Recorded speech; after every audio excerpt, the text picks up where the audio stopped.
Hey there, welcome to yet another episode of Strange Planet. Don't forget to give us a 5-star review and leave a comment. I'm told it helps with the algorithms, whatever that means. And if you'd like to get a little deeper into Strange Planet, why not consider becoming a premium subscriber? It's real easy to do. Just go to strangeplanet.supportingcast.fm, strangeplanet.supportingcast.fm. You gain access to commercial-free listening, plus up to 2 bonus episodes per month. Of course, you get a free subscription to the monthly newsletter, Inner Sanctum. And if you use the code PLANET, you get $5 off your subscription. All right, on this episode, we venture into the eerie intersection of horror, true crime, and the paranormal with Monique Sanchez and Amy Traynor, creators of the cult hit Another Effing Horror podcast. Monique is an award-winning actor. She channels her haunting experience after her grandfather's death into chilling storytelling. Amy's a former chemist turned event producer, crafts live shows that feel like modern seances, and together they explore ghosts, cryptids, and aliens, asking, are these tales mere entertainment or glimpses into hidden dimensions? Monique Sanchez, award-winning actor known for roles in Law and Order, SVU, TNT's Public Morals, and Drunk Shakespeare. She's also a pinup model, first-generation Cuban-American, and her life shifted again after a profound haunting following her grandfather's death, fueling her passion for the uncanny. As co-creator and host of Another Effing Horror podcast, where she blends personal paranormal encounters with storytelling from the fringes. Monique, welcome to you. How are you? Thank you so much. Oh, my goodness. I'm so overwhelmed by that lovely intro. Thanks for having me. My pleasure. Amy Traynor, a former chemist who pivoted to DJing, cannabis cultivation, and producing over 300 major events, including concerts and NHL games. She brings eclectic expertise, and electric, to the supernatural. She's co-creator and host of Another Effing Horror podcast, transforming live seances and stand-up into unforgettable explorations of ghosts, cryptids, and true crime's lingering energies. Amy, welcome to you. How are you? Thank you so much for having me, Richard. I'm excited to be here. Great to have you. If I could start with you, Monique, you've spoken about being haunted after your grandfather's death. It was your grandfather, right?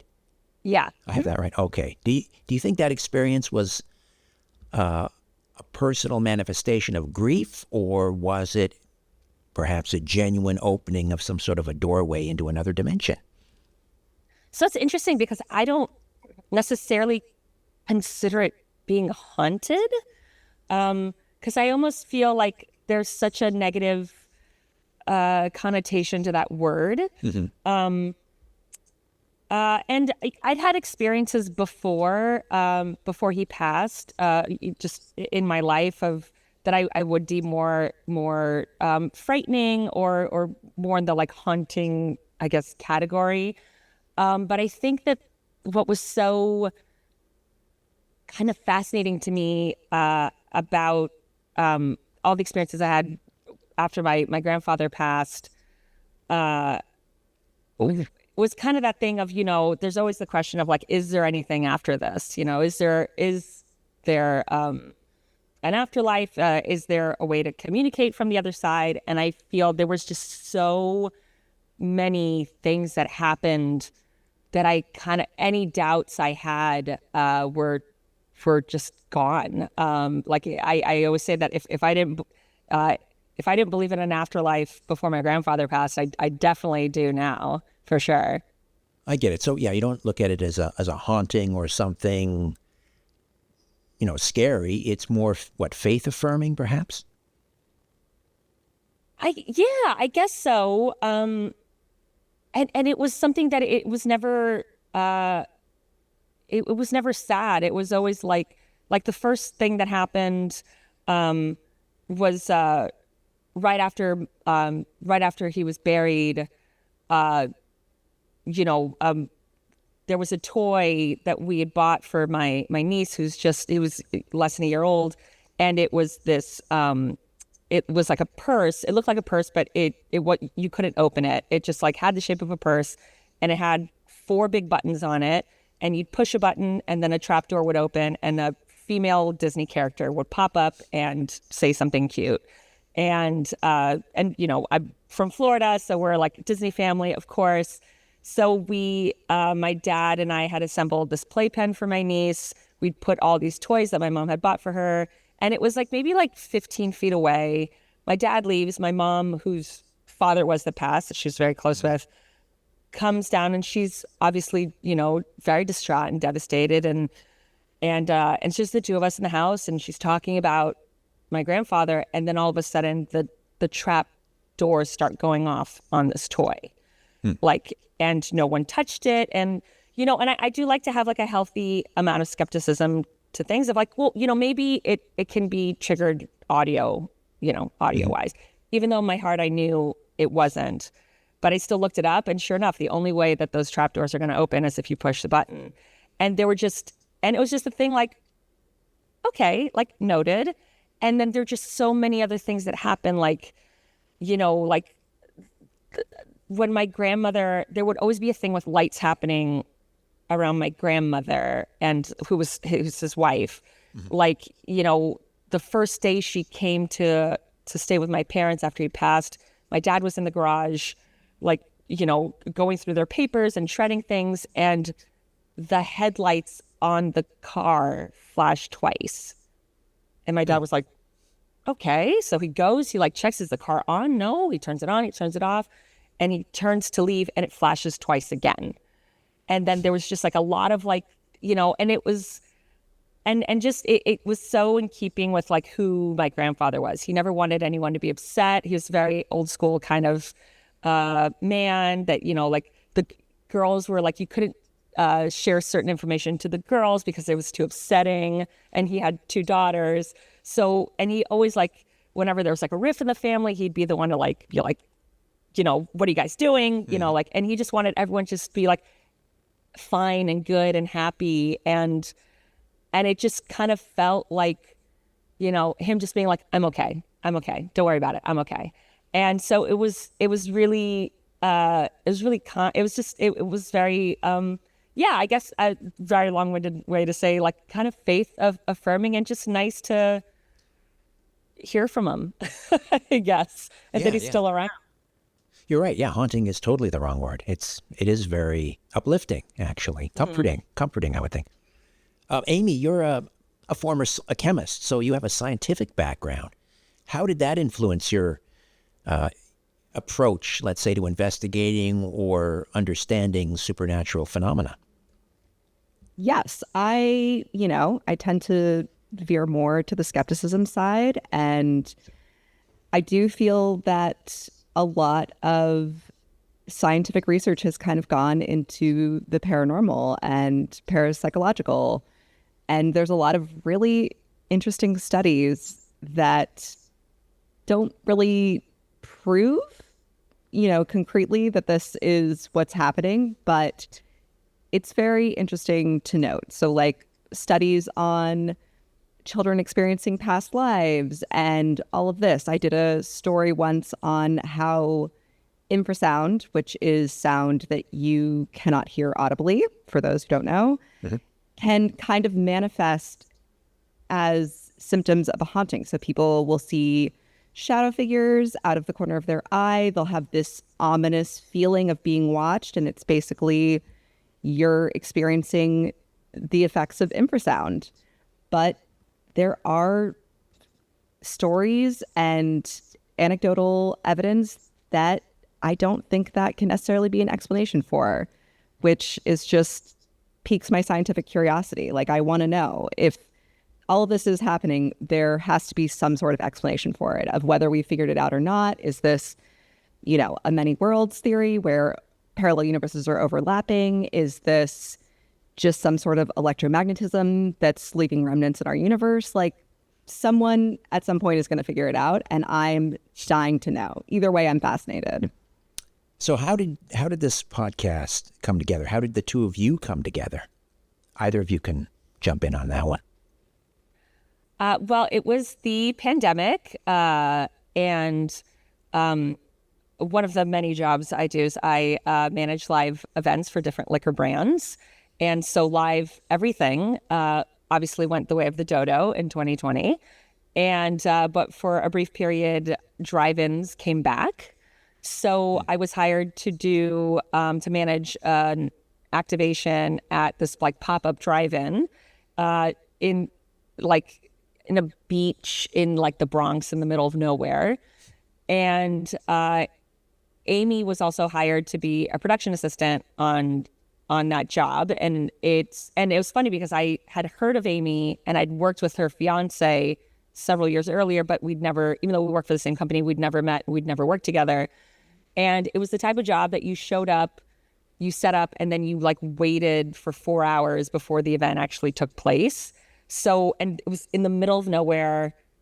So you couldn't like go anywhere. So you just like hung out and you would talk.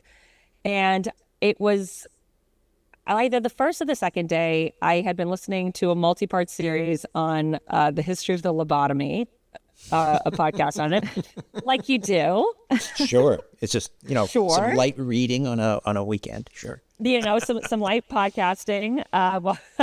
And I don't recall if Amy asked or if I just imposed this information on her, as I'm wont to do to unsuspecting victims. And without skipping a beat, Amy goes, the guy who invented the lobotomy won a Nobel Prize. And I was like, where have you been? Kindred spirit. Yeah. And then we just spent that month chatting about all sorts of wonderful, macabre, strange, odd things that I didn't really have people in my life to do that with. And my friends are so kind and lovely and supportive that, like, whenever I'd share like some awful serial killer fact at like the dinner table, I'd be like, okay, But they're not into lobotomies, so, No, sadly not. And then, and it was just like, it was the best. And we just would, it was like kind of from the second we met, that at the end of the month, one of the other guys who's working with us asked me how long I'd known Amy. And I was like, I met her the same day I met you. And then, like a couple of weeks went by and I was missing my friend terribly. And then I was like, I think we should start a podcast. So we met up for empanadas and margs. And then I propositioned starting a podcast with her about paranormal and true crime. And she was like, oh my God, absolutely. And I was like, oh my God, that's great. I don't know how to make a podcast. And Amy was like, that's okay, I'll figure it out. And that's the only reason we have a podcast, because Amy is a total genius and she understands technology and how to do all the tech things, which I have no clue to this day how to do. I still don't know how to make a podcast on my own. And that's why we have a show. She's being so humble right now. She is I'm not the at all. creative brainchild of this, and I could not do this without her. So, Amy, why don't you spend some time and tell us some more about another effing horror podcast? What's it about? Where can we find it?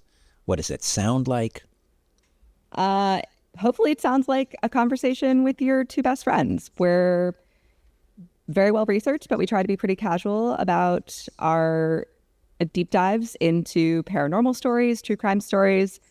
New episode every week. Every 6 episodes, we do a True Listener Tales, where we read true scary stories from our listeners.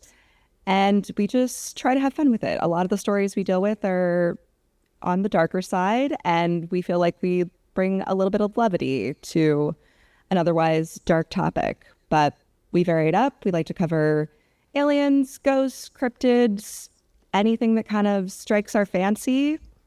So we do a lot of true crime, but we try to vary it up. It's not all murder. We do, burglaries, heists, anything you can imagine. I did a story on man-eating tigers one time just to keep it interesting. Awesome and episode, yeah, incidentally.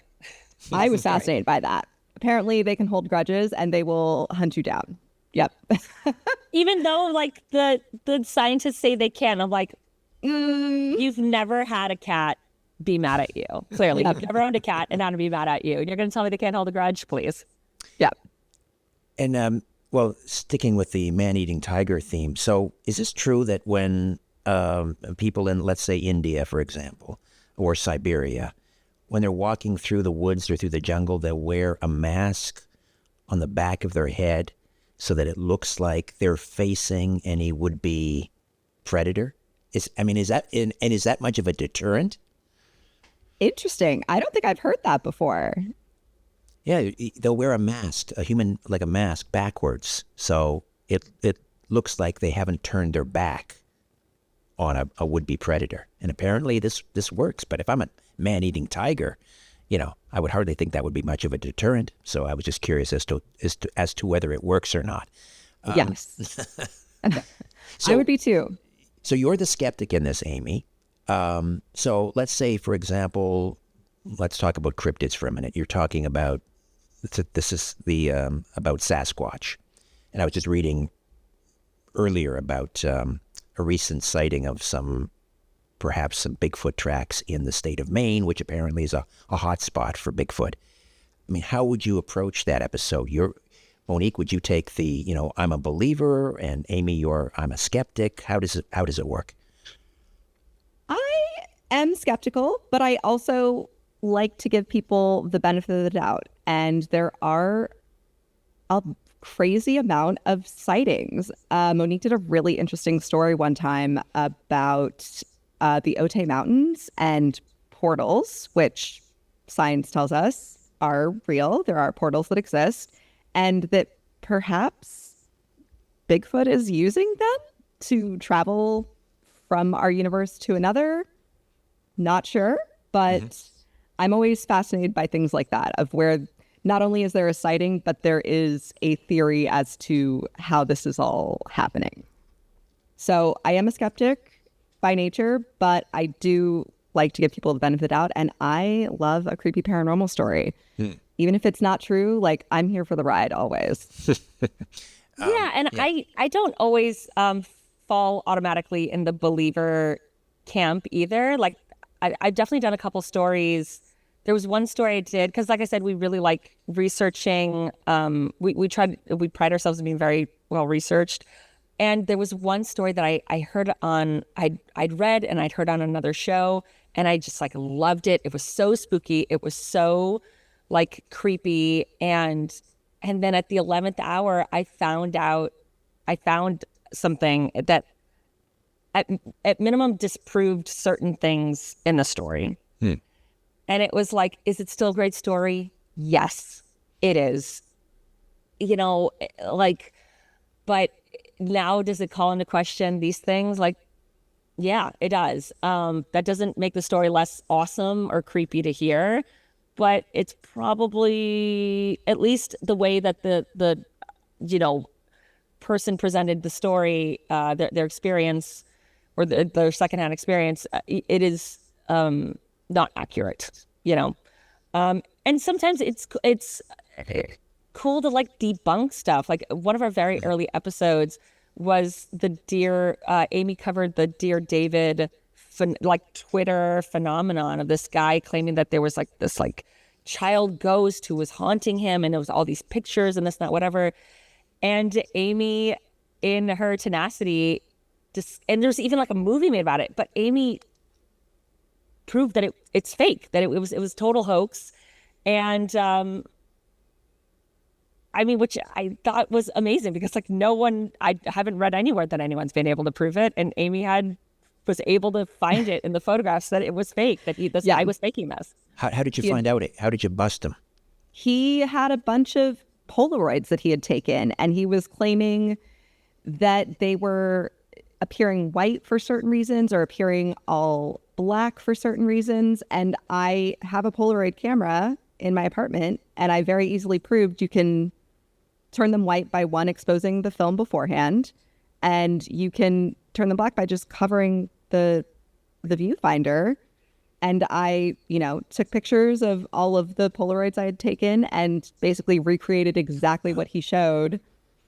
And it took me 10 minutes basically. But yeah, I did the same thing where I got really into the story. I thought it was fascinating, did all of this research into it. And then I had that feeling of like, this kind of seems like it's BS. And I was like, I feel like if I look into the Polaroid situation, I can prove that it is. So I did the whole story, and then I was just like, by the way, I don't believe it at all. Yeah. And it was something that like you like zoomed in on like it was like a picture of something, and you saw that the viewfinder was covered. Yes. You could like see it. You're right. I forgot about that. That was a long time ago. That was kind of like 5 years ago. Yeah. Kind of, yeah. That was one of my first ones. Yeah. Yeah. And how did was it Dave? How did he react when you debunked his fabricated story? I don't know that it's made it to him. Yeah, I don't know that he knows unless he happened to listen to the episode. Like, I don't think we called him out online or anything. It's like, if you want to tell a scary story, and for he it. Probably sold the rights to Yeah. that movie, so I'm sure he's flushed in cash, so he doesn't care what we think. So we were hearing about your late grandfather, Monique. Do either of you have any other personal encounters with ghosts or cryptids or, I don't know, aliens that shaped your view of the paranormal? Monique has all the stories. Ghosts don't like me, and despite all of my best efforts, I have not gotten to experience aliens yet, which would be my dream because I'm obsessed with aliens. Okay, we'll come back to that. All right. Monique, any other experiences?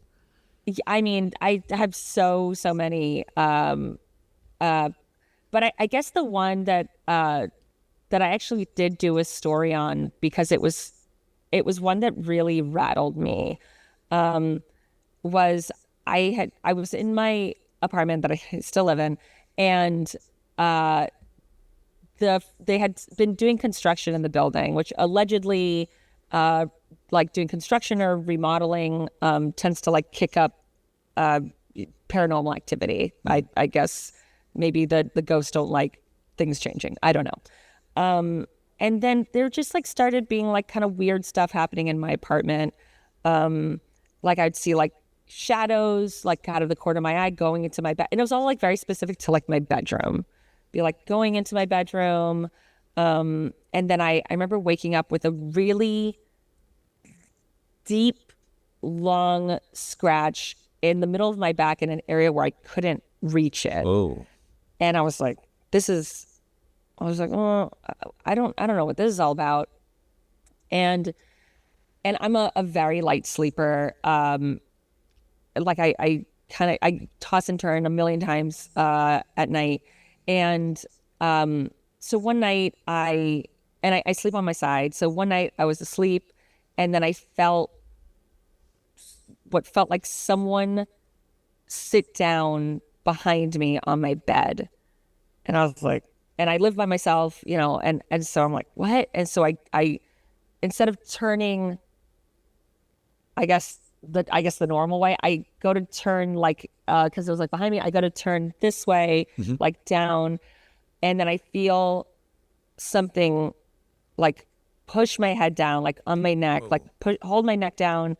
And then it feels like someone is sitting on my lower back and holding my head down. And I could still like, and I'm like wailing, like I'm flailing my arms and legs. And I was like, oh my God. And I could like feel like fingers, like holding my neck. And I was like, oh my God, like someone's broken into my apartment and someone's like attacking me. I was like, oh my God, oh my God.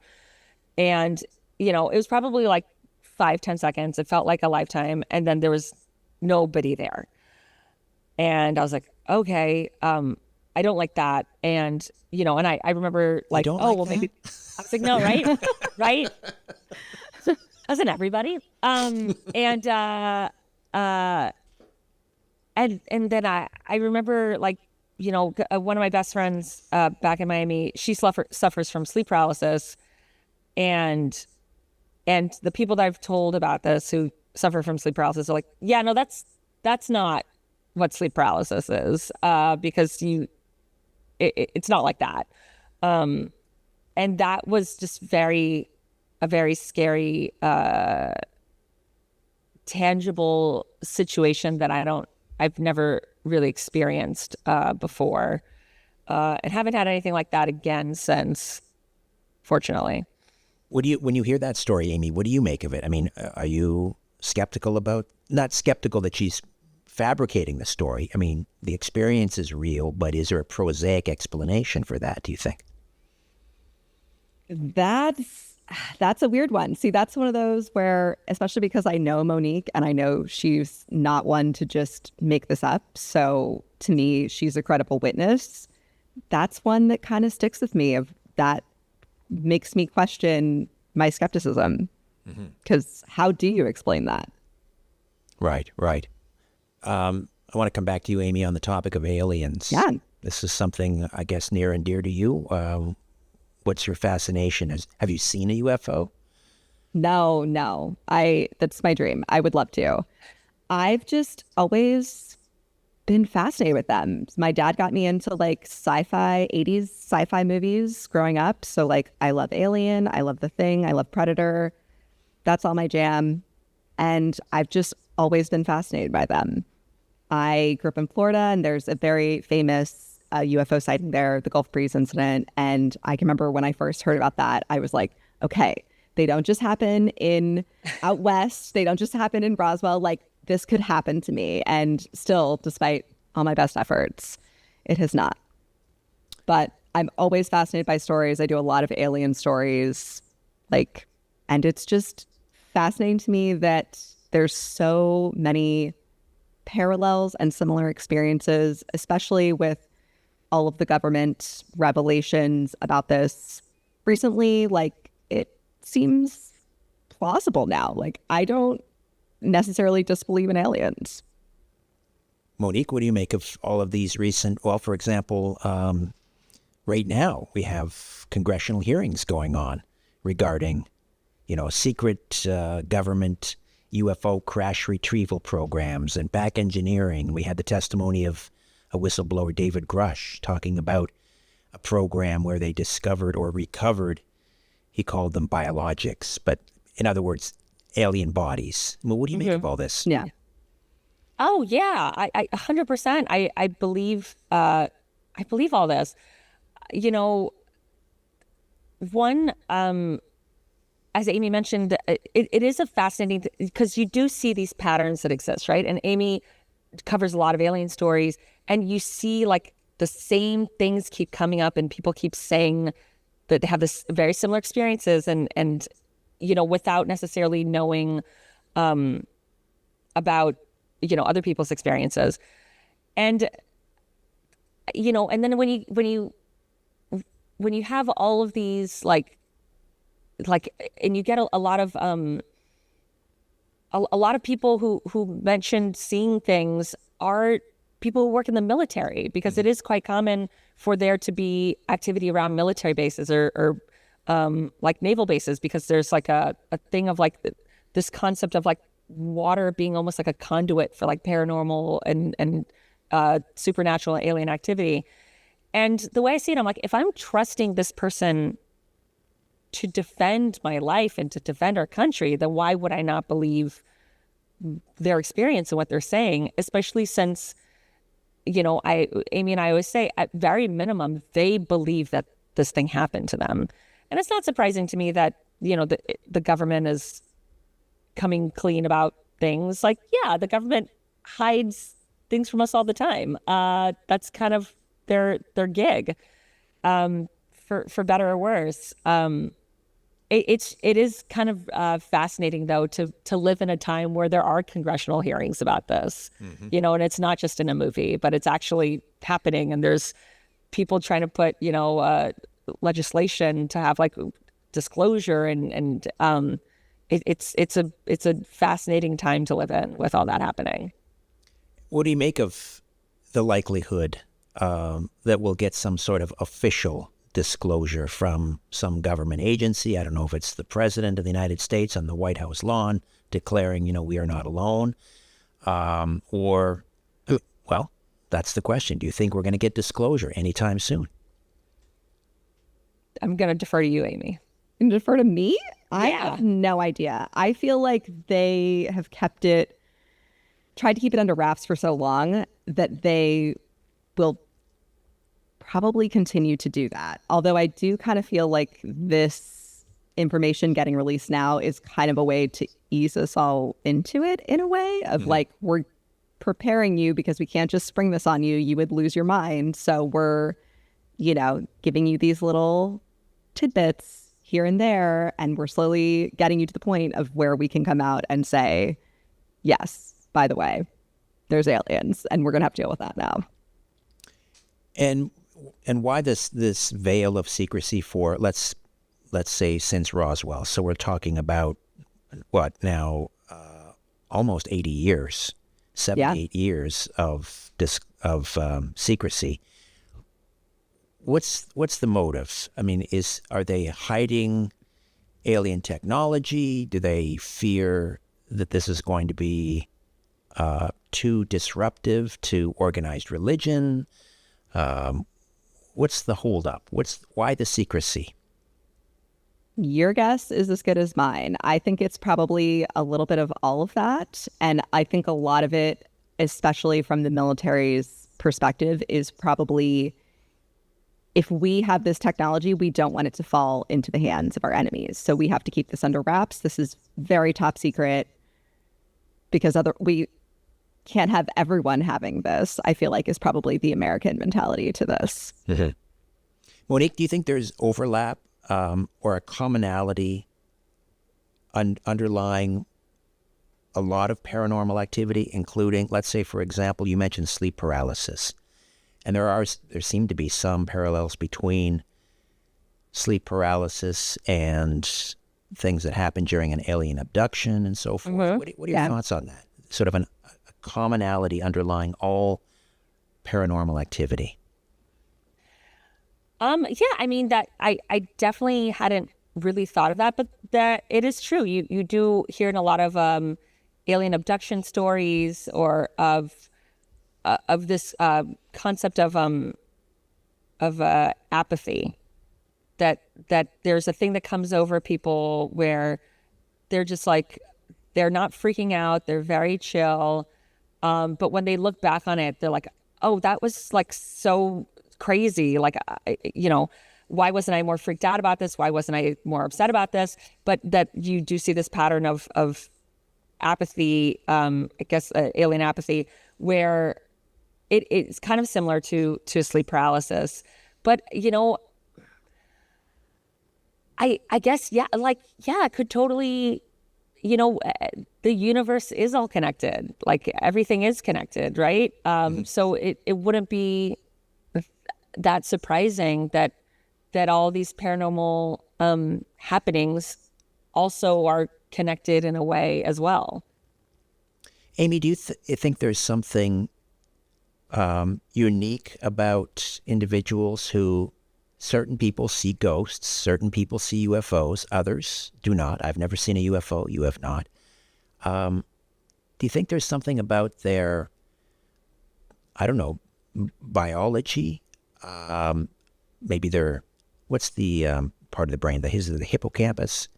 Put that under a microscope. Maybe the people that see UFOs and ghosts have, I don't know, more neural pathways or something. What do you think? Is there something biological going on here?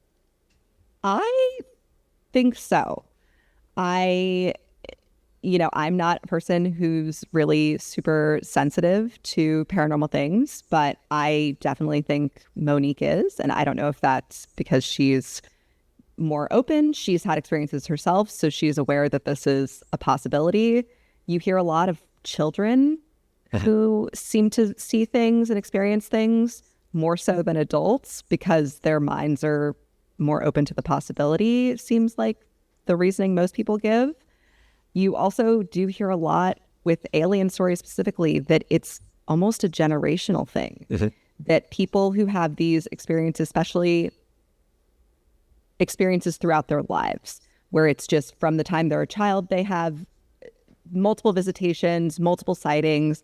A lot of times it's something that, for whatever reason, it's in their family. Their parents experienced it, their grandparents experienced it, and whether they talk about it or not, a lot of times it comes out later once they, mention something and their whole family's just like, oh yeah, we all experienced that as well. So I don't really know what the cause is, but I do think certain people are more open, more susceptible, to these experiences for sure. You did a live podcast from New Orleans. Is that right? Both of you? We're going to. Oh, you're going to. On October 4th, we're doing a live show in New Orleans. All right. North America's most haunted city by some, That's what they by all say. accounts. Right. I mean, what do you expect to find there? Do you think the atmosphere is going to feel different, thicker, stranger, maybe charged with something otherworldly? I mean, I love New Orleans. I go like once or twice a year. It's one of my favorite places. And there is something that, paranormal or not, it is a city that feels very alive.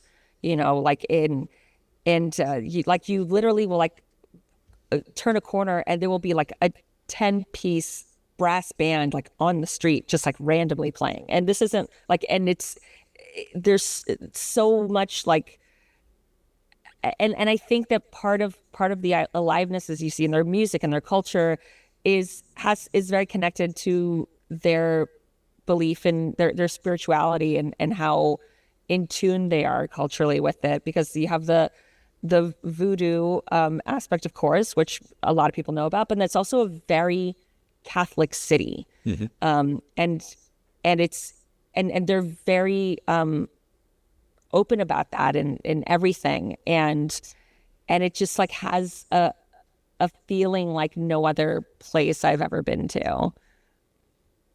Right.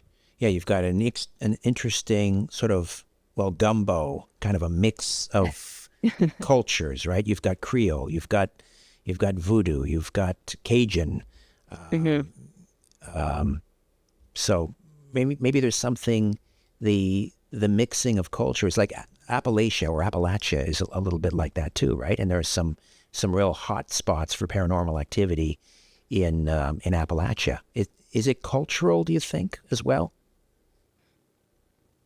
I don't know. Like Appalachia is a area that is so endlessly fascinating to me, specifically West Virginia, because it is the only state that is entirely in Appalachia, of that entire region. It's the only one. And I remember that West Virginia stories had like come up a lot in a period of time that we were doing the podcast, that I decided to go back and be like, what is the percentage of stories that we've done that are set in West Virginia?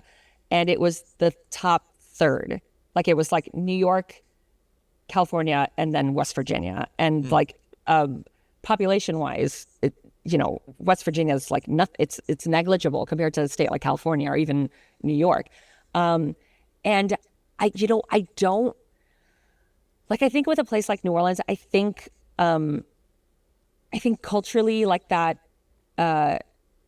it like, because I think the culture kind of brings with it this openness to spirituality and communing with the other side and spirits and deities.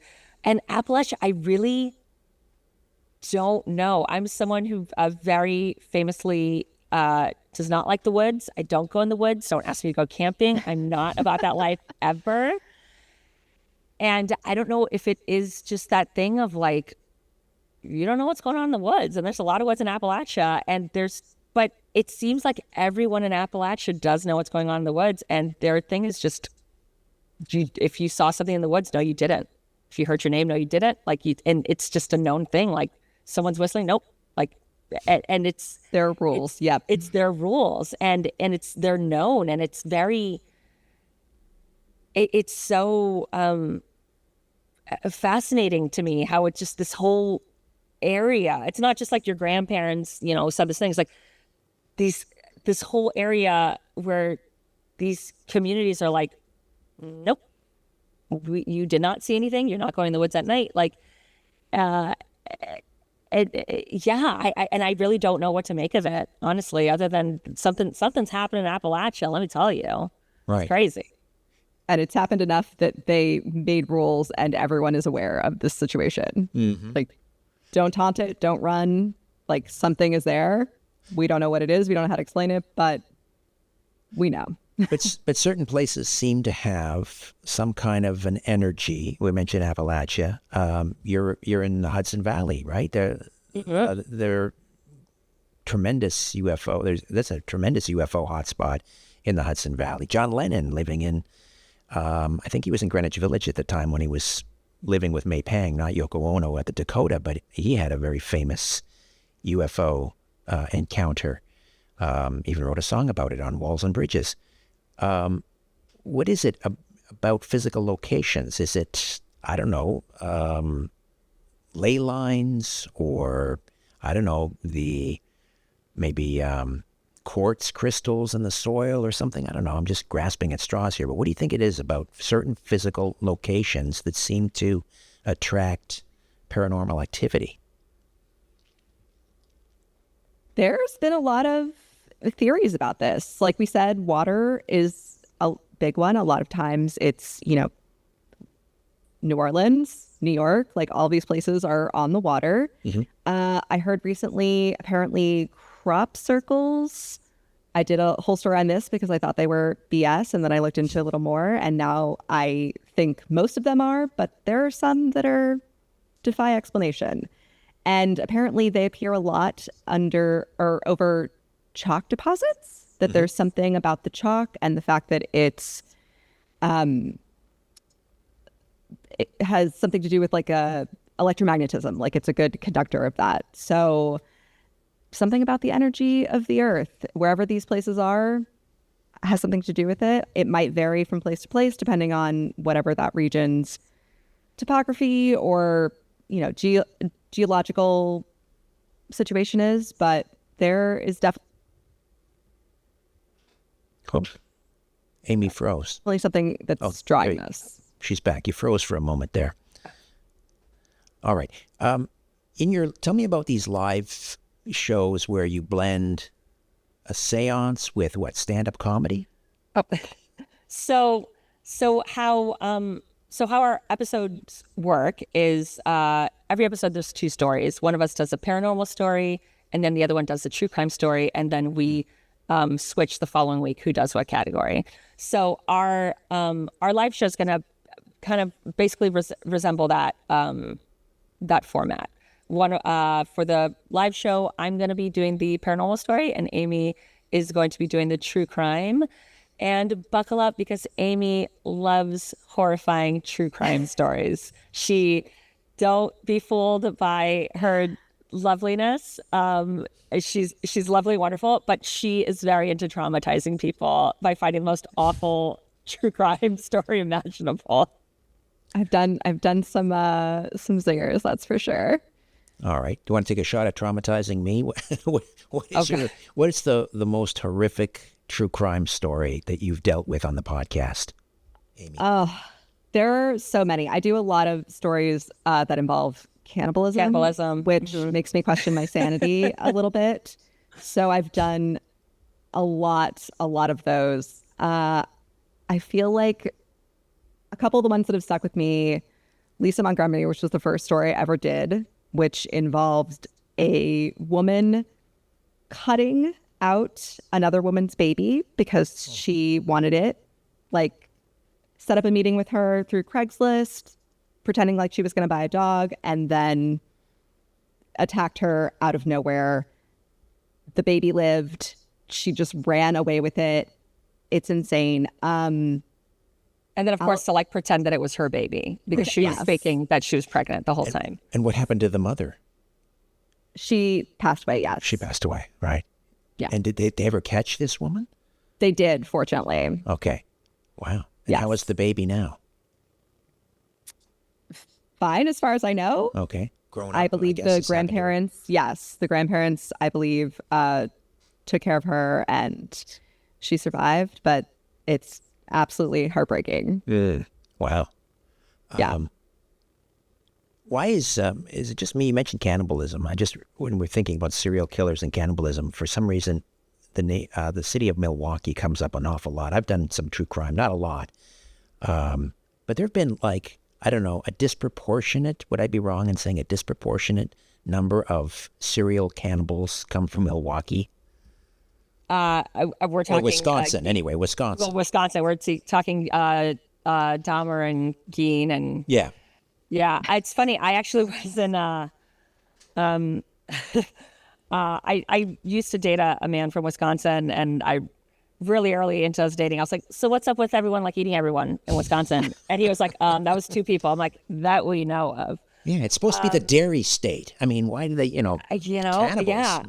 I actually went to Milwaukee for the first time recently, and I went to this place. I want to say it's called like L's or L&L's bar, and it touts itself as the scariest bar in America because both Jeffrey Dahmer and John Wayne Gacy used to drink there. It was like their watering hole. Oh no. Wow. And it's like a crappy dive bar. I think it's cash only. And I remember I went to the bathroom, and like someone had even like drawn like a Sharpie drawing of like Dahmer in the bath. And I was like, okay. Tell me they didn't name a cocktail after them. No, this is not a spot that even offers cocktails. Like you're getting a mixed drink. Like it's like anything more than a gin and tonic is too fancy for this spot. Okay. Yeah, I don't know what's happening in Wisconsin other than I guess not a ton. That's why they need to come up with stuff to do. Incidentally, like people in Wisconsin are so lovely. It is the epitome of like Midwest, loveliness and charm, and everyone's very kind and sweet.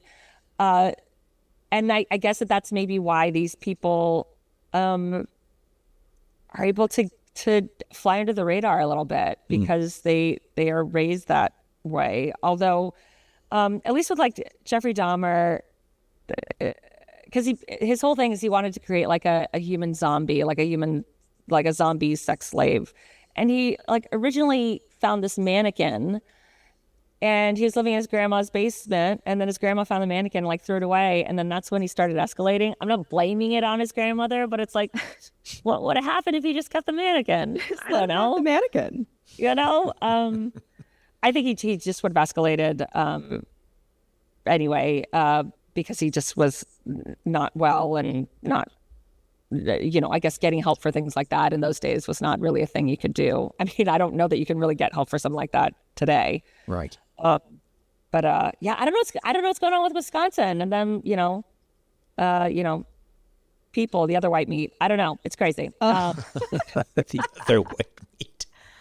I always wonder if it has something to do with the lead crime theory, which is like before we unleaded gasoline, that there was all of this lead fume going into the air and people were breathing it. That's why apparently it's a theory of why there were so many serial killers during that time of like Dahmer and Bundy and everybody, is because we hadn't unleaded gasoline. So everyone basically had lead poisoning. Interesting. And that definitely, aggression is a big symptom of lead poisoning. Yeah. That's an interesting theory. I've noticed, it's not me, I mean, obviously, there has been serial killers in that sort of mold. It seems to have subsided somewhat, or maybe I'm missing something, but I'm wondering if it has anything to do with around the, 80s, 90s, people stopped hitchhiking, which is probably a good thing. I'm wondering if there's a correlation there. Fewer hitchhikers, fewer serial killers. What do you think? Well, so it's interesting that you say that because there actually has been a study recently done of truckers.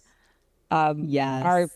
Are probably serial killers are probably still active. They're very likely truckers who pick up sex workers, and then and by the time they can pick someone up in one state, murder them, drop them off in another state, and then be gone in another state. So they're very hard to track. But yeah, I mean that's definitely I think part of it, because there's less crimes of opportunity, right? They're having these strangers in your car in a vulnerable position. But I kind of really think we're in 2025, everything, we are being watched all the time. It's like, it's just really hard to get away with and like the advent of obviously like forensic science, like DNA, it's really, really, really hard to get away with crime. And then to get away with it more than once, it's really hard to do. And it requires a lot of planning, which is why you have people like Israel Keys, who would plan, years in advance, would leave these like, kill kits, quote unquote, when he'd go on like family vacations and then come back to them 2 years later. And so that he could murder these women. Wow. I don't know that story. He would go out of town, and he would bury these kill kits with like rope and masking tape and knives and all this stuff, and would leave them there, and then would come back months later, years later, knowing that it was there. So it wouldn't be like that. As there's always that joke of like the murder aisle at Walmart when you see someone who's like buying like zip ties and bleach and garbage bags, and you're like, girl, what are you doing? So like there wouldn't be that, because it was like, oh well, this was bought years ago, and then he would go into like fly into like another city and then drive into like this other state and have these and be like prepared to act out these heinous acts. And he's like a total loser, and he just like has the most obnoxious laugh. He's the worst. I can't stand him. He's the worst, and he's a loser. But yeah, I think it's just really, really, really hard to get it with crime. And Amy and I joke about it all the time of like just the cleanup of a murder scene. Like it's a nightmare. I can barely clean my apartment, and there's not blood and everything all over it. I just have like dust bunnies, and I'm like, and it's just, it's really, really difficult with social media, with, there's like a police camera that faces towards my living room outside of my apartment, and it's really hard to get away with things these days. Right, thankfully. right. Yeah, with and DNA, of course, but even if you have not have had a prior run-in with the law, and therefore you have a record, and they have a sample of your DNA. If you have a relative, with genealogy, at 23andMe and Ancestry.com, isn't that how they caught that? Fellow that stabbed the state killer. Yeah. So you're right; it's very difficult now. The true crime and paranormal. I mean, do you think that extreme violence leaves some kind of a psychic residue, a kind of, I don't know, metaphysical fingerprint that explains why so many crime scenes later become hauntings, the scenes of hauntings? Oh yeah. I mean, I can't imagine how it couldn't. I'm sure like you've, even if you've like met someone and not even really interacted with them, but just like met them, you're like, oh, I don't like this vibe, and I'm sure like you've like walked into places where you're like, this feels very like heavy, or like, I don't like this. And I don't think you have to be like psychic or anything like that. Like vibes are super real. Right. And we've all experienced that kind of thing. And I can't imagine places where something incredibly traumatic happened that there isn't something that is kind of left there. Amy, any thoughts on that? Yeah, I mean, you do get those feelings, and I don't think it's the case for, all violent crimes or murders, but you do hear a lot of stories of places where really tragic, violent situations happened and someone died, and then there are stories of hauntings from seemingly that person. So if you're going to believe these stories, then it has to leave some sort of residue, whether that's, a ghostly residue, or maybe it's just energy, maybe it's, overlapping of worlds. Like, again, I feel like at some point we're going to get to the point where we have an explanation for this. We just don't have it yet. So it seems very ethereal and paranormal, but I feel like there is going to be some science behind it at some point. So I think you've produced, over 200 episodes now of the podcast? Yeah, but with counting our true listener tales, definitely over 200. All right. And over the span of the 200 episodes, have you been visibly shaken, traumatized yourselves by anything that you've uncovered or discussed? Either of you? Oh, like on a weekly basis. Yeah. Absolutely. Fortunately, we have each other for emotional support. Yeah. So it's a little easier to deal with the trauma, but for sure. Yeah, and we both know each other's like I know Amy does not abide a ghost child. Like she will not like she does not like a ghost child. But there's and it's always that thing where like I'll joke that it's like I love that for you. Like I love this story, but in no circumstance do I want this to happen to me. I just love reading about it. I love hearing about it. I love that for you. Like I recently did this story about this little girl who had an imaginary friend, the sad man, and and initially the dad was, her sister was like, you're a baby because you like imaginary friends, like, and would tease her. And then the stepdad, who was kind of like trying to get in on like, the dad role, was like, stop teasing her because the sad man's real. And I know because I've seen him. And it seems like that acknowledgement, even though it was like just to like, he hadn't seen the sad man, but that acknowledgement apparently just like fed it and gave it power. And it just, the story, it just is so horrifying that it kind of escalated to him having nightmares of the sad man, like wanting to like hurt the girl, like strangle them with like a blue plastic bag. And then they like one night his wife was having a nightmare and she ran to the girl's room and there's like a blue plastic bag like right next to like, oh man, and it's just, I mean, I literally am just giving myself chills thinking about it. And and you're like, this is a new thing I have to be like worried about. Like what? Yeah, I could just manifest these things. Yeah. Wow. Yeah. I did a story one time on demon possession, and I, for some reason, had to move into another room. I was on my laptop. I was carrying my laptop. And for some reason, I don't think this is anything paranormal. I think it was just a very weird coincidence.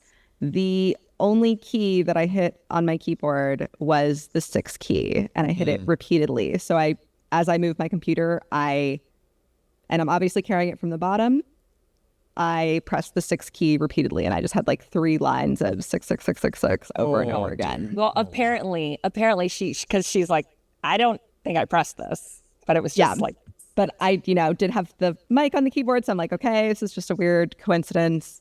My favorite, which is not traumatizing at all, is our Psychic Sisters episode. So Monique and I don't discuss our topics that we're going to cover with one another. A lot of times, sometimes we don't even talk throughout the week. We just see each other on the podcast. I decided to do a story on the Aberfan premonitions, and Monique just so happened to cover that as her true crime story. In the same episode. Okay, what's the story again? What's the story? Monique can tell you about the actual event, the actual tragedy, but apparently a lot of people right before it happened had these premonitions that this horrible, tragic event was going to occur. And I did the story on the premonitions beforehand, and Monique did the story about them. And that one kind of weirded me out for a different reason, just because that felt very serendipitous, let's say. Right. Oh, wow. Yeah, it was Aberfan was like a coal mining town in Wales, and in the 60s, and basically like they would put all like it would be like these tips. I'm totally like blanking on what it was called. Like, but basically like kind of the waste they would just kind of put like in a pile. Right. And of course, like, you know, all of these inspectors come by and like, hey, like, this is gonna be bad news bears pretty soon. Like, you got to like fix the situation. And they're like, oh, shut up, you. That's going to cost money and whatever. And we don't want to do that. So on the last day of school before the Christmas break, which was a half day, one of these like tips, it failed. And it was basically this like avalanche of coal waste just eviscerated this school, like wiping out basically an entire generation of children and you know they weren't, and it was just it was a crime. Basically, it was so horrific. It was so senseless in every way. Queen Elizabeth II said that I think she said that it was the biggest regret of her reign was that she didn't go to Aberfan immediately after. She sent her husband. But so it was so funny because Amy, you know, because the paranormal story always goes first, and Amy went and she was doing it and she's like, oh, it's in Wales. I was like, oh, mine's in Wales too. It's like the 60s. Wow. And sometimes we'll like accidentally do like, oh, like we're both doing a medical story this week, or, you know, like things are similar themes. And then she's talking about it and I'm like, this is the exact same, I'm doing the exact same story from a different perspective. And I'll never forget that, because it was like the Center for Psychical Research was started in the UK because of the Aberfan seers. And I didn't know that. Yes. Yeah. To study because these people in London woke up to these nightmares of this, and then they look at the paper and this happened. And so, you know, it's funny because friends of mine who've listened to the episode have later said that they were very like confused as to why I wasn't chiming in on Amy's portion of the story. But then Amy says, do you want to start a Center for Psychical Research in the U.S.? And I'm like, yeah. And I have our first entry. I'm doing Aberfan. And she's like, you're not. I'm like, well, 14 pages of notes says I am. It was so crazy because like I changed the story last minute. I was going to do another story. How I found out about the story was completely different than how Amy found out about Aberfan. Yeah. And just the probability. It wasn't like the anniversary. It wasn't the anniversary of it or anything. Nope. You just randomly chose to do that. Wow. And I think I switched my story last minute too. It was, it blew my mind, honestly. And I think, you know, that's just that thing, I guess, that's a tangible way of speaking to, I think, a connection that Amy and I kind of have had since we first met. Interesting. Past lives, maybe, perhaps? I hope so. Yeah. Would you consider undergoing, each of you, a past life regression session? Oh. I would love that. Maybe you should do it live on the podcast. Just throwing that out there. I love that. I'm kind of super here for those. Yeah. All right. We're going to credit you, Richard. It's all yours. All right. Amy Traynor and Monique Sanchez. And again, the name of the podcast is Just Another Effing Horror Podcast. We're very self-aware. All right. And again, how do we listen? You can find us on any major podcatcher, Apple, Spotify, iHeartRadio, all those fun ones. Is there a website? Yes, it is another effing-horror-podcast.com, but all spelled out. And there you can find... Tisk. That I know. My Cuban Catholic mother is so proud. You could get tickets to our live show in New Orleans, which is going to be a blast. There we also have, you can get our access to our Patreon, where we have Patreon exclusive episodes that are video episodes. And we also have some great merch over there. So you can check all that out at another effing-horror-podcast.com. Fantastic. Amy and Monique, great to meet you. Thank you so much. It's been a delight. Thank you Likewise, for having us. thanks for having us. A new Richard Syrett's Strange Planet drops every Monday, Wednesday, and Friday.